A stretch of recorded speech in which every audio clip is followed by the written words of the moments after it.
Uy, ate, magandang hapon. Kamusta naman ang negosyo? Eto, medyo matumal, pero kumita na rin ako ng 1,000 to kahit kababagong bukas ko pa lang ng bago kong negosyo. Aba, mabuti yan ah. Hindi nga ako makapaniwala na makapagpatayo ka ng negosyo mula sa perang ibinigay ni Itay. Ikaw, magkano pa ang natitirang perang binigay sa'yo ni Itay? Itinago ko lang sa bahay.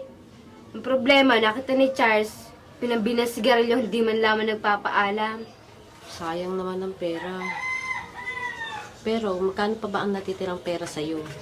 Ipinambili ko na magandang tablecloth kasi may dumaan magandang tablecloth doon sa bahay. Bumili ako ng tablecloth. Maglagay kaya sa bank account? Naglagay nga ako ng 5,000 eh. Mabuti pa nga siguro maglagay na lang ako. Kasi 4,350 na lang nalalabi kong pera. O siya, paano ate? sige. Ako yung una na Oo, may may hahabulin pa ako. Gagawin pa Good nga luck ako na lang eh. sa tinda mo. Oo.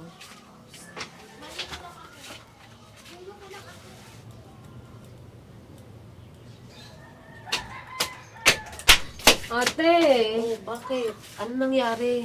kasi may nang loob bahay sa amin kahapon at tinangay yung 1,250 ko sa tinago ko at 3,100 na lang ang nalalabi kong pera. Kinalulungkot ko na marinig ang sinabi mo.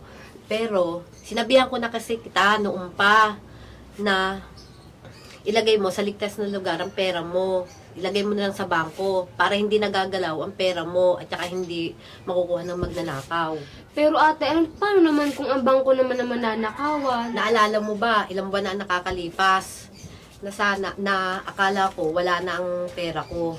Yung pala may insurance ang bangko, kaya nakuha ko ang nawala kong pera.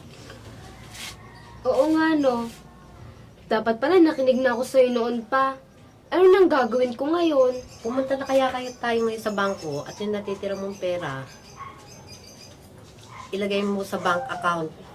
At magdala ka na lang ng bill ng tubig at saka ID. Oo nga no. Pero, ano namang klaseng account ang kailangan ko? Ano mo ba yung pera mo? Gusto ko sana natin magpatayo ng sariling restaurant. Mag-ano na lang tayo. Magpunta tayo sa bangko at magbukas ka ng time deposit. Pagkatapos, i-ano mo yung wag mong gagalawin sa loob ng 1 taon.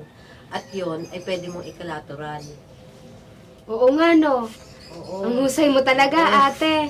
O sige, samahan mo na lang ako mamaya. Mga anong oras ba? Mga 3 o'clock. Hintayin kita dun sa kanto. O sige ate. Oo, ang husay mo talaga.